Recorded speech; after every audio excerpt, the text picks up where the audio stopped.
Hi friends, good morning. ಇವತ್ತು capsicum ಚಿತ್ರಾನ್ನ ಮಾಡೋಣ ಅಂತ ಒಂದು ಕ್ಯಾಪ್ಸಿಕಮ್ ಹೆಚ್ಕೊಂಡಿದ್ದೀನಿ. ಈರುಳ್ಳಿ, ಕಡಲೆಬೀಜ, ಕಡಲೆಬೇಳೆ, ಉದ್ದಿನಬೇಳೆ ತಗೊಂಡಿದ್ದೀನಿ. ಹಾಗೆ ಸ್ವಲ್ಪ ಕಾಯಿ.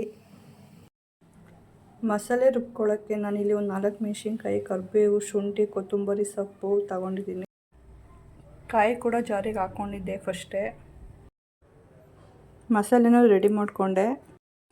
ಮೊದಲಿಗೆ ನಾನಿಲ್ಲಿ ಒಂದು ಪ್ಯಾನ್ಗೆ ಆಯಿಲ್ ಹಾಕ್ಕೊಂಡು ಕಾಯ್ದ ನಂತರ ಕಡಲೆಬೀಜ, ಉದ್ದಿನಬೇಳೆ, ಕಡಲೆಬೇಳೆ ಹಾಕ್ಕೊತಾ ಇದ್ದೀನಿ.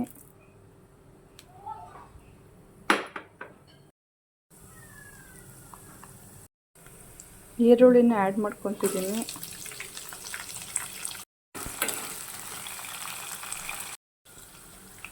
ಈರುಳ್ಳಿ ಸ್ವಲ್ಪ ಸಾಫ್ಟ್ ಆಗೋವರೆಗೂ ಫ್ರೈ ಮಾಡಿಕೊಂಡು ಕರಿಬೇವಿನ ಸೊಪ್ಪನ್ನ ಆ್ಯಡ್ ಮಾಡ್ಕೊತೀನಿ.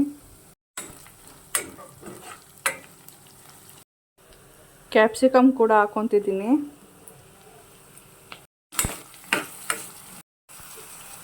ಈಗ ಇದಕ್ಕೆ ರುಚಿಗೆ ತಕ್ಕಷ್ಟು ಉಪ್ಪು,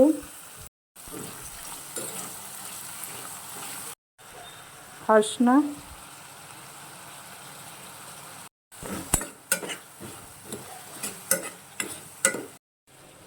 ಇವಾಗ ರುಬ್ಬಿರೋಂಥ ಮಸಾಲ ಸೇರಿಸಿ ಚೆನ್ನಾಗಿ ಸ್ವಲ್ಪ ಮಿಕ್ಸ್ ಮಾಡ್ಕೋಬೇಕು. ಇಲ್ಲಿ ಸ್ವಲ್ಪ ಕೊತ್ತಂಬರಿ ಸೊಪ್ಪು, ಕಾಯಿ ತುರಿ ಆ್ಯಡ್ ಮಾಡ್ಕೊತೀನಿ.